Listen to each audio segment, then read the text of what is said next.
So that's Alfred State. That was a year and a half, and I coached at Mansfield University for a year and a half. Sorry, Mansell? Mansfield? Mansfield. That's Connecticut, Massachusetts, maybe? It's in Pennsylvania. Pennsylvania. All right. For some reason, I'm not too familiar with the schools out there. All I know is Allegheny College. Okay. That's the only one I applied to, but I'm not familiar with those schools for some reason. But yeah. Thanks for contacting me. I got a lot of people, even though the like the world's on fire and everything. It's like no one can pick up a phone nowadays, or answer a phone. Oh, well, nothing else to do, man. Yeah, yeah. It's like coaches that I know. So just to give a little background, I actually played Alfred University one year, but I had to stop playing because I was too skinny. But that's beside the point. I'm doing. I go to Purchase College and they require like a senior project. So Right. it's a year long. It's 8 credits, I believe, four for each semester, and it's an so for me it's journalism, so it's about like 5,000 words. I think I'm 750 short, so it's coming down to like the last stretch and everything. So I just been Oh, I got 750 for you easily. yeah, appreciate that. So yeah, just to get into it, just tell me how you got into football and like who introduced you to the sport, or your background. Okay, well, my dad was a coach, so I was basically born with football in my hand. He was the head coach in high school for my entire childhood All right, so and what high school was that? at Geneseo High School in New York. All right, I heard. What section is that? I've heard of that. There's a college there. There's another SUNY school there. Oh yes, all right, SUNY. Yeah, there's a college there. All right. All right. So, for college, do you? Well, actually, what year did you actually play like high school and college? I played 84 through 86. Or 84 through 86. So you just played high school? No, no, no. This is 84 through 86 was when I played in college at All right. Was Albany when you State. at which college? SUNY Albany. All right. Oh yeah, the Great Danes, purple and yellow school. Yep.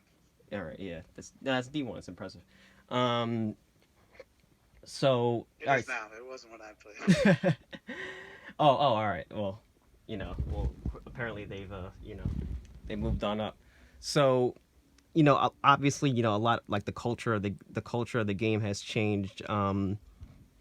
So just like talk about how like practices are today, because I know in certain states they have rules where like you can only have actual contact a certain amount of days in the week and such. So like just the culture shift in football with like the glorification of violence, and now as they're trying to make it safer.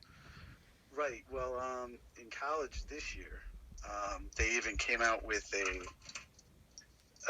Well, I'm not specifically answering your question now, but I want to say it before I forget. I got to touch ADD. In college this year, the administrators came out and the NCAA came out and said that we can't even like condition them or run them as any type of punishment. Like any kind of conditioning or anything like that has to already be built into the practice plan. Oh, all right. So that makes sense. I So, remember. like, if you were gonna, if people are screwing up, you say, all right, everybody line up, because I'm sure you've been there before. Everybody line up on the 50. We're doing wind sprints until you guys learn how to do this shit right. You can't do that anymore. And they even had like the athletic director be out there watching practices to make sure that nobody did that. Oh, that's interesting. Oh, wow. I didn't Yeah. even know they went as far to enforce that. I remember at Alfred they had us do that. They had us do that every practice. It would just Oh be yeah. Well, yeah, that's part of football. It's been part of football since football's been around. And this year the NCAA came out and said no more of that. all So right. So what's your actual?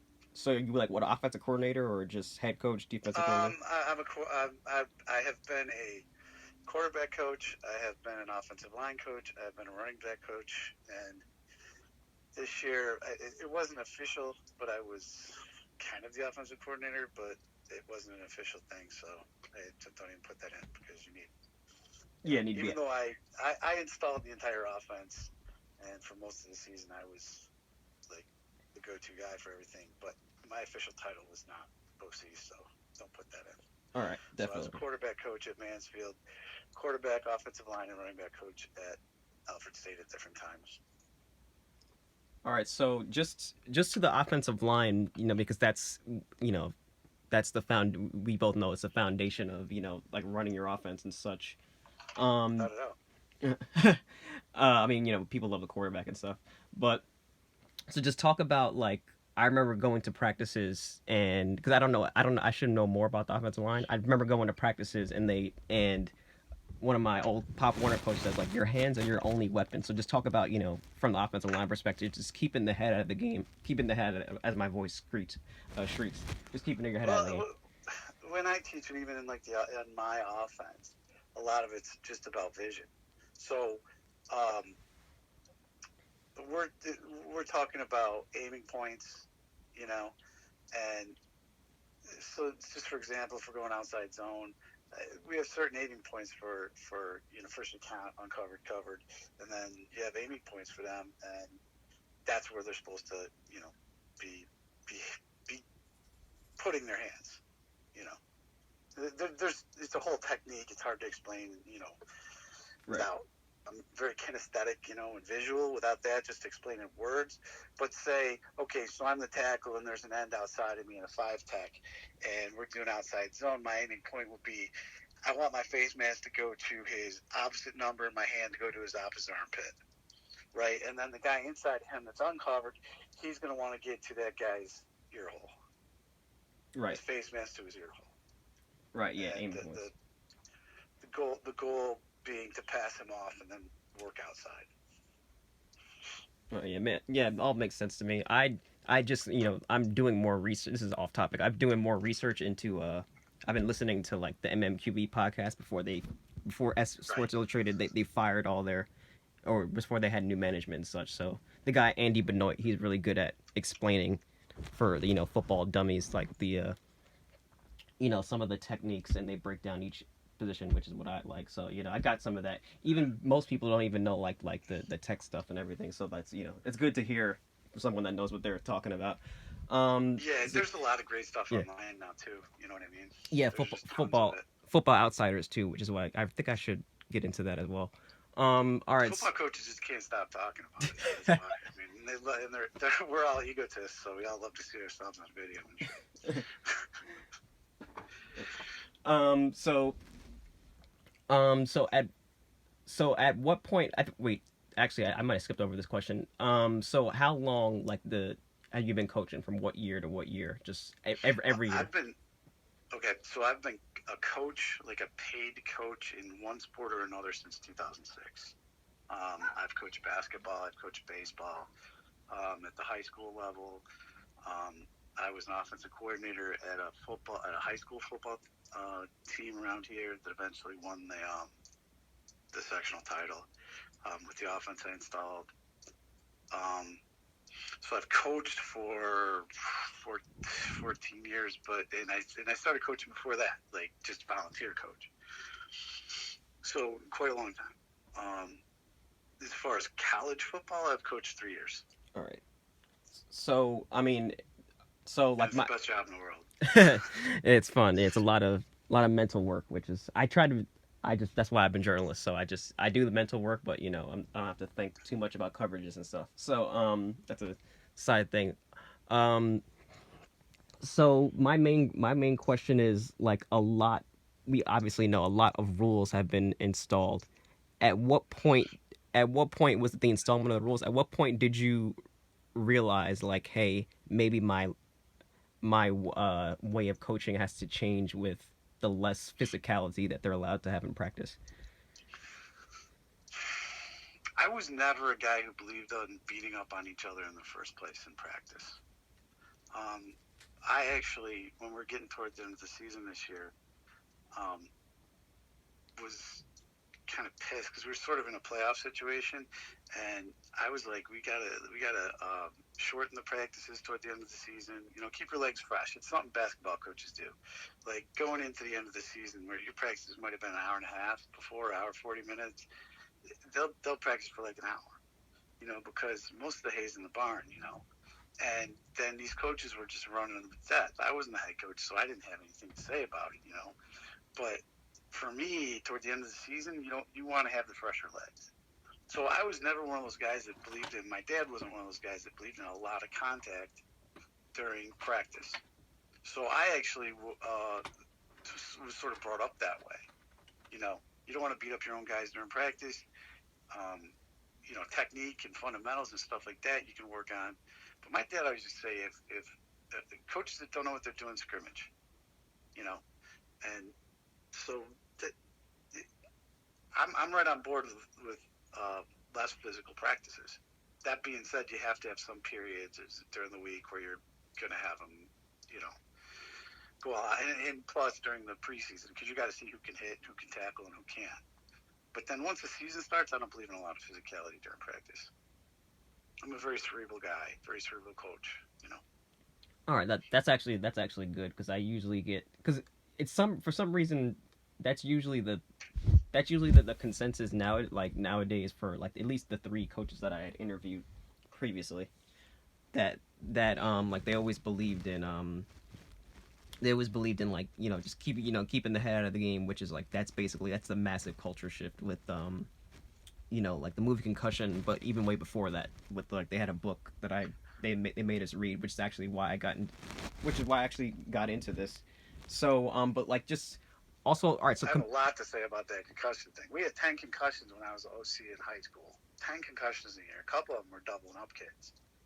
So, and I have a lot of ways to address that, actually. oh so how so with the Okay. concussions. The number one problem I would say with concussions is the helmet weight. All right.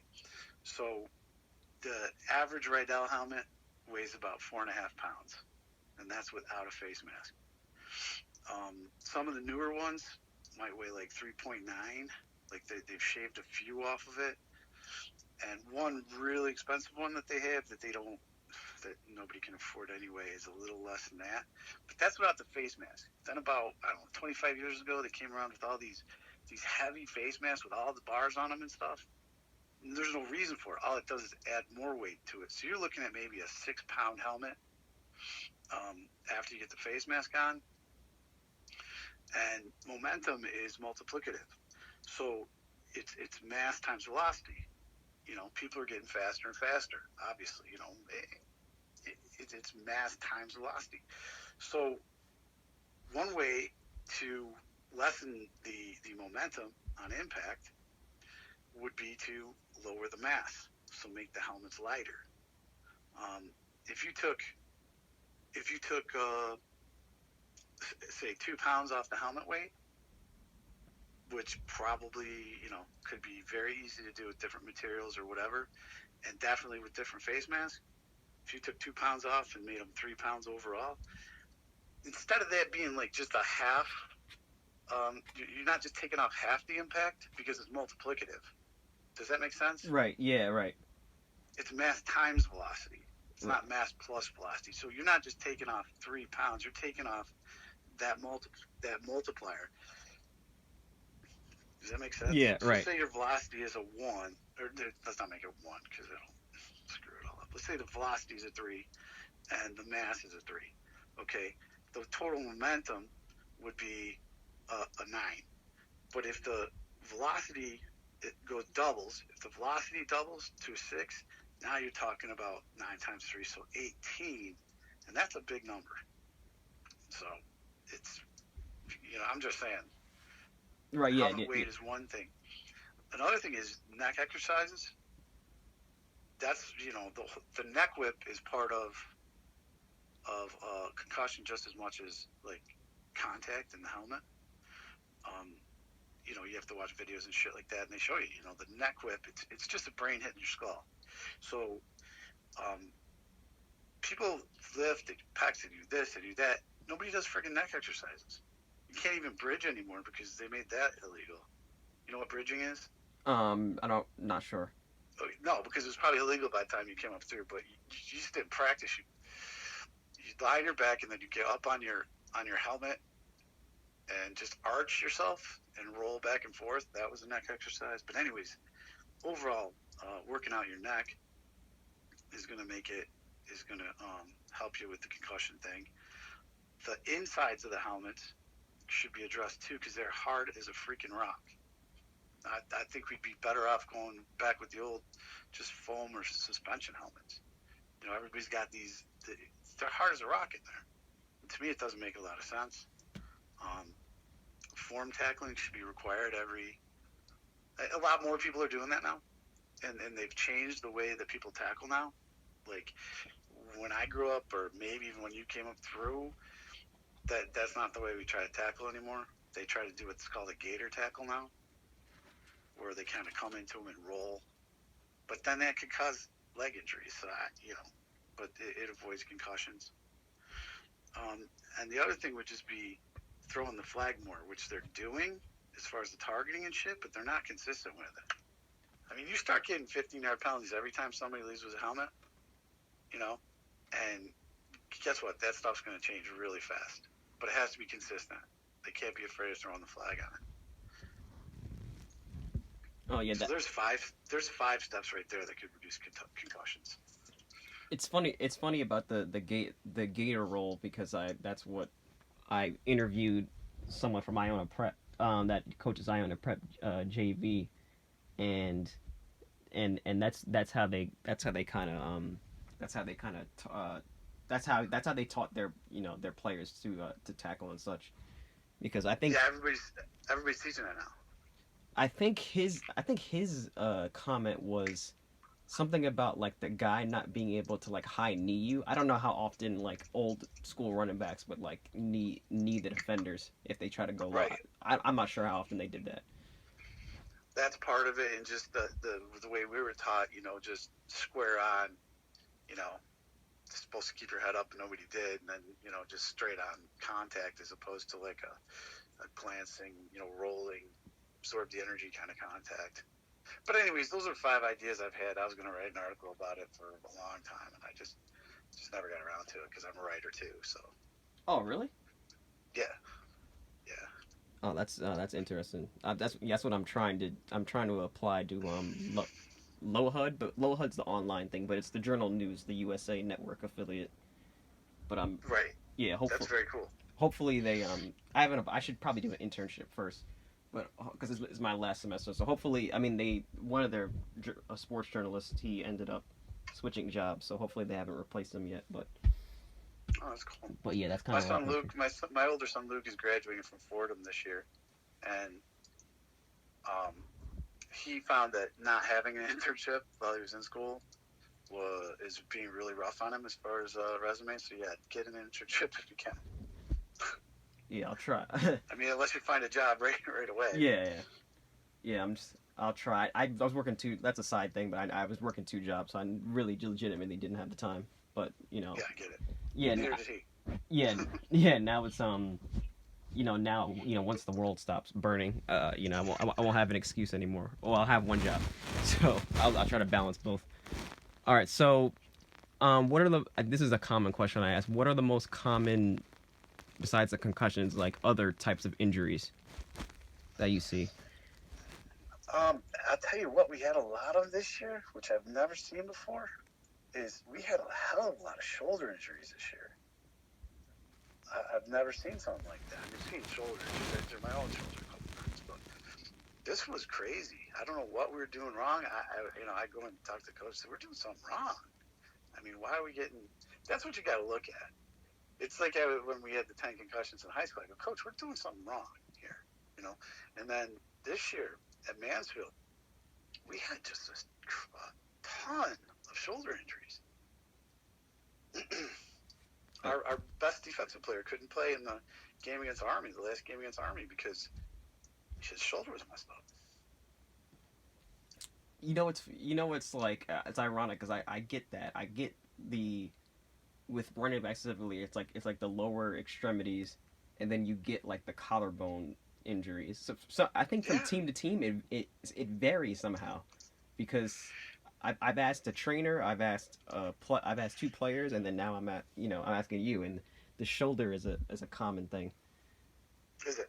I think a lot of it's how you practice, and I think also if you lift too friggin' much, or the way you're lifting, because at Mansfield they lifted a lot during the season, and personally, I'd back that off if I were the head coach. You know what I mean? Maintain, just maintain. You know, and I don't know. Everybody has different philosophies, you know. But there's a lot of old school people still left in football. That makes sense. And I'm not young, but yeah. I've always kept up with shit. You know?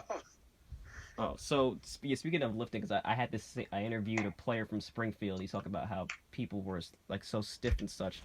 Just talk about the importance of just stressing, like taking stretching seriously, because I feel like players don't sometimes. That's an interesting thing. That's very interesting because when I was coming up playing years and 100 years ago, and and even when I started coaching, you know, regular coaching, we always thought that, well, you're supposed to stretch a lot, right? And then in the mid 2000s, these trainers came out and they were like, no, don't go out and just stretch. You know, so we had these things called dynamic stretching, where you basically, the theory is you have to get the blood flowing first before you stretch. So we'd have all these dynamic warm-ups to get the blood flowing through all the joints and through all their body and stuff and all their muscles, and then stretch after that. And some people were even saying in the 20s, in the mid 2000s, like, nah, forget about stretching altogether. It's not important. It's worse for you and all this other stuff. But now we do something called dynamic warm-ups before we stretch. So, you know, the problem with stretching, in my opinion, is you don't get a lot of effort from the kids, you know. So they, you know, it's up to them. You know, what you put into it, you'll get out of it. Yeah, I mean that makes sense because you know it's. I mean during that period, so I think it's a lot of like. I mean, you know, it's a kind of like cross talking between players. Like, you know, they're each 5 yards apart. You know, and if you're in the middle, there's people all around you, and you're laughing, you're talking about class and stuff. So you know. Well, we were pretty disciplined, man. So there was none of that going on. But it's just like you're sitting there, and how low are you going? You know what I mean? You got 50 players on the field, 60 players on the field. You can't have your eye on all of them, you know. I think we have something called pre-practice before practice in college, and it's like a 10 or 15-minute period. I think they should get their stretching done individually there, so we don't waste practice time on it. But that's my own opinion. You know, Yeah, that's my own opinion. Because some people need more stretching, and some people need less, and practice time is so valuable when you're preparing for an opponent. You know, and you get just a certain amount when you're NCAA. You know, following the NCAA regulations, you don't get a lot of practice time. Oh, yeah, that does make sense because you know they have classes and such. So have you seen a change in since you started coaching in the type of practice that even though you did say like you weren't never big on like you never big on like you know like the just you know like going physical like 100%. Have you seen just in general from just being on different teams a change? Yes, and it's the one thing that you hear coaches bitch about. It doesn't matter if they're 21, it's their first year, or if they're 70 years old and they've been around the game. It's the one thing they bitch about. Oh, these kids are soft. They're going to be soft because you know back in the day we used to hit all. Yeah, but man, this is what's wrong with kids. You know, they're soft now. How are they going to? You know, people don't understand. You know, my dad's philosophy was always keep them hungry to hit the opponent. You know, but it's definitely changed a lot. I mean, you look at like air raid systems; they don't do any contact in practice, hardly at all. You know. Right. Yeah, like I think that technique and fundamentals have replaced in practice a lot of the, you know, all out hitting and stuff like that, and for good reason. And the game's gotten a lot more complicated, man. yeah, As much as people want to think you can just go, you know, 4 yards in a cloud of dust anymore. These defenses are fucking complicated now. Yeah. You know, you get like Saban's match defenses, and you're like, what the hell are they doing? You're looking at the film, trying to figure out what coverage it is. And, you know, defensive coaches get smarter, and then offensive coaches take advantage. So we work together. Yeah. If you ever want to, this is all. If you ever want to, I mean, you know enough. If you ever want to like have fun with something like on YouTube, there's a guy named Brett Coleman, but it's spelled like Kollman. He'll come out with like a. He just started his own podcast too. He's only like 2 episodes in. He'll come out with a. He'll come out with I'm sorry, like my alarm just went off as I'm talking. He'll come out with like an episode on his channel about like, oh, the Patriots defense has to tell. Here's what Damian Williams did in the Super Bowl, and he'll talk about like zero blitz and stuff. And so for me, it's educational, as my dog barks in the background. So yeah, it's a lot of fun though, because you get, even with Sports Illustrated, they're only doing podcasts, but he's showing you a visual and everything. Right, and people, it's fun. It's fun when you go out to bars and people that don't know what the hell they're talking about. It's like, okay. Yeah, that's frustrating. That'll be I mean, it's definitely been an education, you know, and I just study like hell all the time anyway. All right, so just talk about because you said you coach the quarterbacks as well. Right. So they obviously have the rules changes, which everyone has their own unique spin on it, which is like the NFL base. I'm not sure if the college has implemented that. Not as much. But not as much. They're a little quicker to throw the flag on a you know, for roughing the passer or you know, unsportsmanlike conduct. They're a little quicker to call it, but in college is not quite as much. You know, it's not as ticky tack as the pros, because they got what, $30 million a year invested in that quarterback. So in college, there's not $30 million invested in that kid. There might be a scholarship at the D1 level. You know, it's not. It just, we don't have the same rules. They can hit the quarterback. Right. They can hit him hard. But usually those rules trickle down. So probably in a few years, all the really strict ones just started in the NFL. So probably in a few years, you know, you'll see it in the NCAA more. All right. So I mean, as a parent, I don't know if your son played football. Yeah, both my sons played football at some point, but they were better baseball players, so they. All right. Yeah, there were scary times. Yeah, it's relevant. Just wanted to get like just say for because I had a New York, they make us purchase a New York Times subscription. It's like $6 a month or whatever, and we do and so a lot of my content has been coming on just like the concussion crisis and such, and a lot of the numbers for the varsity level are just declining because of safety issues. So as a parent yourself, who's, you know, what would you say to, you know, concerned mothers, concerned fathers about, you know, even just enlisting in Pop Warner? I would say that first of all, at the Pop Warner level, that's the last place you have to worry about freaking injuries and concussions and shit. That people are going nuts. Those kids can't hit each other hard enough usually to hurt each other anyway. All right, I was almost never worried about my kids when they were playing at that level, all the way from like 7 years old to 8th grade. People are in like California, I think, outlaw tackle football through like 7th grade or something like that. That's ridiculous. Those kids are too small to hurt each other. We're talking about mass times velocity, and they don't have enough mass to hurt each other usually. And kids are flexible. Kids bounce back. The problem is in the high schools, they're not getting kids. I mean, they got these mothers so scared. And this is what I would say to them, that the lessons that you learn, I wrote a little booklet one time called The ABCs of Sports and Life. The lessons you learn from playing football stick with you for your life.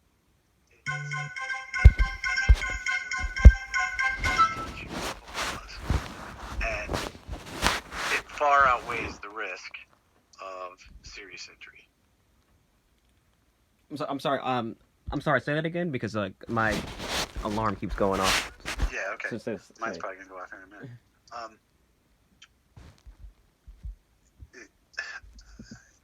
Okay, I wrote a book called The ABCs of Sports and Life booklet. A small little thing.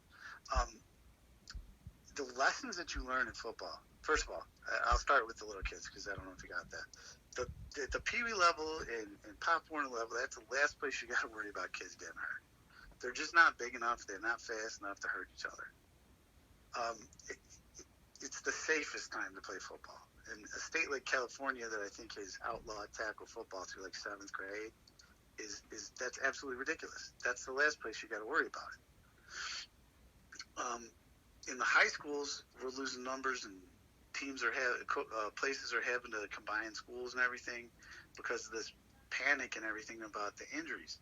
But what I would tell them is this: that you can't, that the life lessons that you learn from playing football, and I think you'd probably agree, having played football in college for a little while, the life lessons you learn from playing football are like no other sport, and they far outweigh the risks of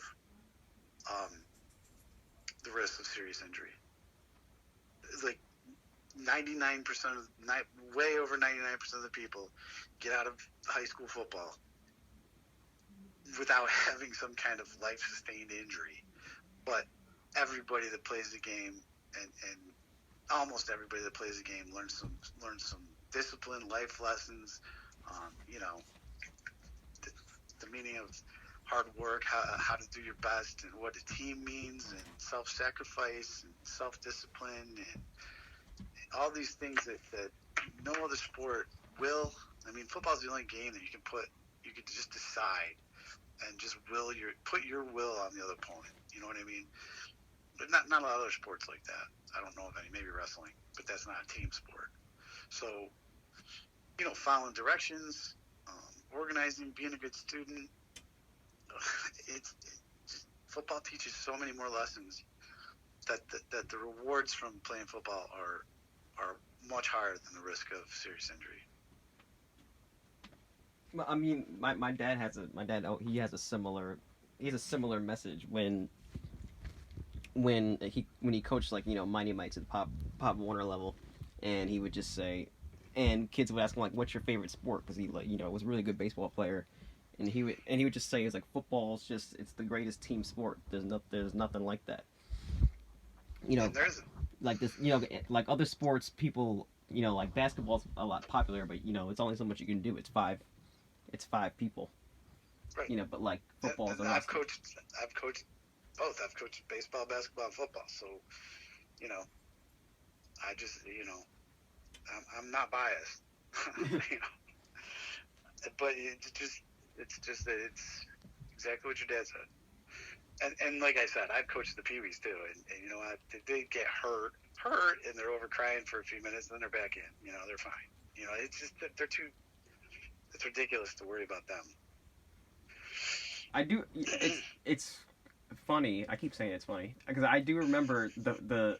I think the most I ever remember getting hurt was well, they actually outlawed it where, like, I was playing line. I was never good at linebacker. Well, I'm skinny, but still, I was never good at linebacker. And a kid, he barreled his head into my chest, and, you know, I'm small, so that hurt. And I went into for a tackle in practice, and, like, for some reason my elbow got caught in the middle. Like, if 3 or 4 people came in to, like, tackle the guy, or right, and my elbow got caught in between, like, two helmets. But I remember, like, those injuries, as small as I was, even though, like, it's Pop Warner, so a lot of people, you know, are the same size as you. It was never, like, long sustained. You know, it was like it was never it was never like, you know, this is more extreme. It's never like, you know, Adrian Peterson tears his ACL. He's got to do a long recovery. It's like you're back in there. Not injuries. Yeah. It hurts like hell, but it's not an injury. You know. Yes, I got injured my first game freshman year at Albany. I collapsed 3 ribs. I broke 3 ribs and collapsed my lung. I was in the hospital for 8 days. So I know from injury, man. I went back to throw the ball. I got tackled from both sides by some big mother effers.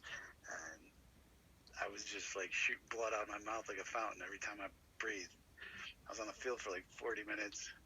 You know, ambulance carted me away, chest tube, whole 9 yards. All right, so the medical thing. So the medical thing is also something because it's also something I want to explore just before I wrap it up because Mhm. I talked to a trainer. She's the head trainer at Purchase College now, but she was the head trainer at New Rochelle, which is they just won a title last year. And so for the varsity level at least, did they have like an ambulance on the side, or they had like a team doctor or a trainer with you? We had it's required in college that you have a trainer present on the field at all times, and depending on the school, you could have several trainers on the field at all times, and they're great. So Like at Albany, I don't know, Alfred State, we had at least 2 trainers on the field at all times during practice. for cause I remember you said you won a sectional title, the varsity level. How did that work? So it was a team doctor or a trainer, or they just or did they have like At the for high school level, we didn't have anybody. We didn't have a trainer. oh really? Everybody in New York has to pass a first aid and have, CPR and basic skills. But if somebody got hurt during practice, and they did at times, then we would call the ambulance and they would come. All right. Oh, all right. So just to branch off of that. That's just to branch off of that. Because I started out this project exploring actually how coaches get certified. So can you just take me through that process? You know how they get certified with the CPR and stuff. I know it's probably that's a 5 minute long response, but I guess it bears. I kind of actually want to add that into my project. Okay, well, we have to be certified in first aid and CPR. Not in college, but in high school. If you coach in New York State high school, you have to be certified in first aid and CPR. And then there are 3 other courses you have to take that are coaching courses to get a certification in coaching. So one's philosophy of coaching, one is, I don't know, there's 3 different ones. I forgot what they are. But those are like 8-week long courses or something. And you can only take 1 per year, and then once you get done, that's for New York State certification. So it's kind of hard to. You can coach during the process of getting that certification, though. You can be approved by the school board to coach while you're going through those classes. You just have to be signed up. But the first aid and CPR you have to have. That's just an easy. You go. It's like maybe a couple hours. Usually the school pays for it, and you're done. Oh, sorry. So that's how. Usually the first aid and CPR are done at the same time. All right. They bring somebody in that's certified in teaching first aid and CPR. They bring the dummy in, and then you go to work, and everybody takes a turn, and you learn how to do it. And then they change the technique every year, so they have to bring them back. Sometimes it's 30 presses and 2 breaths. Then they're taking away the breaths and it's just chest press, chest compressions, and sometimes but they just change it. They tweak it a little bit, so you have to keep getting recertified. Oh man. I had to do CPR on my own dad, so. Oh man. I brought him, and I got him back, so that was good. Yeah, that's heroic. It was no choice. Yeah. Actually, just this is also a side thing. I think for like as far as this choking goes, I think they like got rid of the Heimlich maneuver, right? Or no, it's not sports related, but they got rid of it. Like it's not the what? Like the Heimlich. It's not like popular anymore. I heard the Heimlich I've maneuver. never heard that. No, they just can't call it the Heimlich anymore because the Heimlich family wanted to sue because everybody was using the term Heimlich maneuver. Okay, which is pretty stupid because their grandfather or father or whoever the guy was, that was his legacy. It was always called the Heimlich maneuver. Now they just call it something else. It's still 100% in use. All right. Yeah. They call it something else because there was a threat of a lawsuit from the Heimlich estate. It's like what I ended up learning was he's from like I keep bringing that city up. He's from New Rochelle, Henry Heimlich. Oh, was he? Yeah, because I was following following this YouTuber, and he was walking through New Rochelle High School. I went to Tuckahoe, but I was born in New Rochelle, so and the head coach there that you just resigned, he grew up in Tuckahoe, so that's how, he knew my dad, so that's why I go to a lot of their I go to a lot of their games, and so the what were you gonna say? I was just gonna say it's cool. You know, I Yeah. know the area pretty well. I lived on Long Island for 4 years. You know, bang around the city a lot. My kid went to Fordham, so. Yeah, so the YouTuber guy, he was going through New Rochelle High School. He was like, I guess I don't know if he snuck in, but which is stupid, but he was just he was vlogging it or whatever, and they had like the Wall of Fame, and it was like all these famous people. Someone was in Congress, someone was like secretary to the president or something crazy like that, and then it said Henry Heimlich. He's like, who's that? He's like, oh, that's a guy who did the Heimlich maneuver. He was like Ray Rice and all those other people, all the athletes and such. So I was just like, wow, that's interesting. It is really impressive. Yeah, one city. He saved a lot of lives. Yeah, so it's a shame on a negative note that like that area is now like plagued. Yeah, is that Dutchess County? That's New Rochelle, or is that still Westchester? Westchester. So it goes Yeah. It goes the Bronx, Westchester. Above it is Putnam, which is extremely small, and then Dutchess is like it's a decent size. Just Yeah, my sister lives in Harrison. yeah, Harrison. You know what? That borders where Purchase is. I think it's the same area, but they call it different things. So they have Purchase, New York, and Harrison, New York. But I'm pretty sure they're the same. But I don't know why they call it something different. We're across the street from the headquarters of PepsiCo, the college. Okay. Yeah. I'm mostly either on 87 or or like the I must be around what is it? Not the Cross Bronx, the Bronx River Parkway and Sprain Parkway. Yeah. Bronx River. Bronx River is very narrow. Sprain's got traffic, so Yeah. both fun. But yeah, appreciate you talking with me, because No problem. I hope I helped, and I'd like to see the paper when you're done. definitely. I'm interested in what the other coaches have to say and stuff. Definitely. You know, I have a habit of, since it's journalism and I have so many assignments. I have a blog that I do, which I don't promote it anymore because I was just very sparse with it. I like took a year off, and occasionally I would cover some playoff games and just do like 7 or 8 paragraphs on the conference championship, or something like that. And I have a habit of like, as soon as I have like good work, I just like I'm on to the next thing, and I never post it. Like I get the results, and but I just don't edit it enough. Right. Like it'll be like hey, you got an 88 on this, good. And then like here's where you need to like tweak it, but it's like in my mind it's already finished, which I should really promote it, because journalism, it's you know as well as I do, it's timely. So Right, and then there's also the fact that you can always, when you're applying for something, you can say, well, visit this blog, so maybe you ought to look into, right, posting some of that stuff.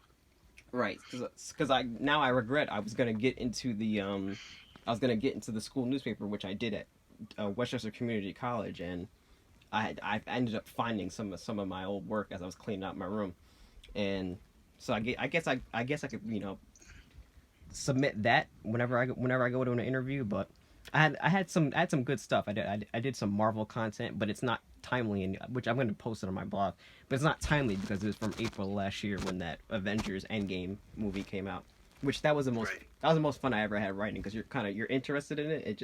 It shows in your work. So. Oh, without a doubt. Without a doubt. So yeah, I definitely, like, as soon as this is gonna be like 5,000 words. So as soon as I get it finished, I'll and it's edited and stuff. And anyone that like submitted that's a part of it or I interviewed, then I'll send it to them. Awesome. I appreciate that. All right, man. Yeah, I appreciate you, and good luck with the coaching and everything. And yeah. Oh, by the way, I want to let you know I'm not at Mansfield currently. All right, so I left Mansfield. I'm looking for a team to coach right now. All right. It's just hard with this whole freaking what's going on in the country. Yeah, man. Yeah. I'll be coaching somewhere next year. It's a very in between time. Everyone's in like an unwilling transition, I guess. So I'm actually kind of frightened about it. I don't buy into it very much, and you know, I'm not happy with the way that we did it. yeah, We could right. do a whole other article on that. There was no reason to isolate everybody. Just isolate the high risk people and go about our business, and don't fucking collapse the country's economy. I hear It you. didn't Yeah. make sense. Didn't make sense to me from the beginning to do it the way we did it. It seems But like everyone's ill. It seems like not everyone, but the whoever's in charge ill prepared. So wish I wish I you. think they were very prepared. I think this was planned, but that's a whole other discussion, Yeah. dude. Yeah, well, we're talking like writers now, so this Brett, Exactly. just bouncing ideas. All right, well, I have a good one, and then once this should be done by like mid-May, so definitely get back to you. Awesome. All right, Well, good luck and congratulations. You're gonna be graduating, and you're the same age as my older son. So sorry your senior year had to get fucked up like this. well, at least it wasn't in fall, so something grateful. At least it wasn't Right. like this, yeah, At least you had half your. yeah. So All right, man. Also Very nice meeting you. good luck to your son as well. Oh yeah, thank you. We'll see you later, man. All right, have a good one.